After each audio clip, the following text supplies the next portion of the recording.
Hi, I'm Ellen from the Chili Dog. Today, let's talk about the pinhole cast on and how to use it to start a shawl. The pinhole cast on has a number of names. Sometimes it's also called a circular cast on, or an invisible circular cast on, or even a disappearing cast on. And of course, there are a variety of ways that you can accomplish a pinhole cast on. If you are a crocheter, you may find it easier to use a crochet hook and a variation that's very similar to crocheting stitches around a magic ring. If you're not a crocheter, you can skip the crochet hook with a variation that is closely related to a provisional cast on around waste yarn. To keep things simple, I'll be demonstrating the latter. Most of the time, a pinhole cast on is used to cast on a few stitches, 12 or less, when you'll be knitting a project in the round and gradually increasing how many stitches are on your needles. I often use a pinhole cast on when I am knitting toe-up socks. And it also works nicely for hats that are knit from the top down. But the pinhole cast on can also be used when you're casting on a small number of stitches and working flat back and forth in rows, like you would for a triangular shawl, like my duck pond shawl. For this pattern, you cast on 5 stitches, then gradually increase as your shawl takes shape. It would be perfectly fine to use something like a long tail cast on or even a cable cast on to get started.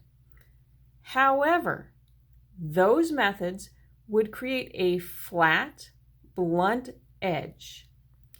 Using a pinhole cast on instead creates a nice rounded corner or a more pointed corner, depending on how many stitches are cast on and how sharply the increases are made at the side edges.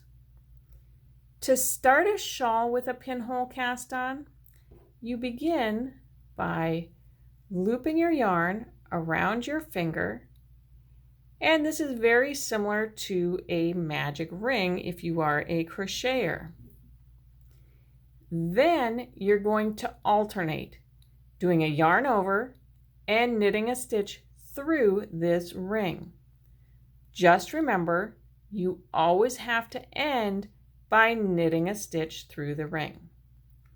So if you're casting on an odd number of stitches, like say 5 stitches for example, we will be alternating and we'll begin by knitting a stitch through the ring. So you insert your knitting needle through the ring. I like to hold the yarns in place. Wrap your working yarn around your knitting needle and then pull that stitch back through the ring. Yarn over by bringing your yarn forward and over the needle, and then knit a stitch through the ring. So the knitting needle goes under both strands of the ring, wrap your yarn, and then pull a stitch through. Yarn over by bringing your yarn forward and over, and then knit that last stitch through the ring, and then pull the stitch through. And once all your stitches are cast on, you can take your finger out of the ring, grasp the yarn tail, and pull the tail to close up that ring, and then turn your work over to begin knitting your stitches. If you need to cast on an even number of stitches, again, you'll begin by making that magic ring around your finger. To get our stitches to end with knitting a stitch through the ring, we need to begin with a yarn over. So the yarn comes forward and over the needle. Then knit a stitch by going through the ring under both of those strands. Wrap your yarn and pull your stitch back through. Yarn over by bringing your yarn forward and over, and then knit a stitch by bringing the needle through the ring, wrap your yarn, and pull your stitch back through. And then you have your 4 stitches on the needle.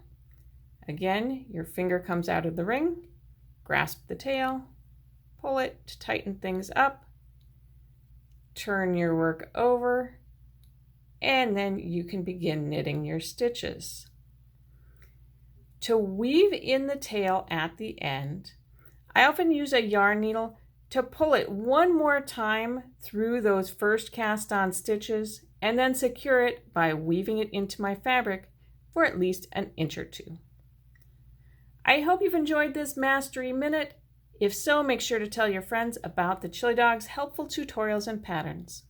Until we stitch again, happy knitting!